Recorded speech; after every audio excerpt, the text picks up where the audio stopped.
मित्रांनो नमस्कार. सातारा पोलिसांनी अभया योजनेअंतर्गत जिल्ह्यातील प्रत्येक रिक्षांना QR कोड लावलेले आहेत. हे लावलेले QR कोड तुम्ही कोणत्याही QR कोड स्कॅनर ॲपनी स्कॅन करू शकता. QR कोड स्कॅन केल्यानंतर तुम्हाला त्या रिक्षाबद्दल संपूर्ण माहिती मिळते. त्याचप्रमाणे तुम्हाला 4 वेगवेगळे ऑप्शन मिळतात, ज्यामध्ये पहिल्या ऑप्शनमधून तुम्ही तुमचा प्रवास पोलिसांना मॉनिटर करू देऊ शकता. दुसऱ्या ऑप्शनद्वारे तुम्ही इमर्जन्सी कॉल करू शकता.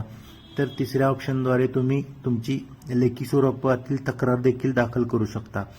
चौथ्या ऑप्शनमध्ये तुमचा प्रवास कसा झाला त्याबद्दल तुम्ही रेटिंग देखील देऊ शकता.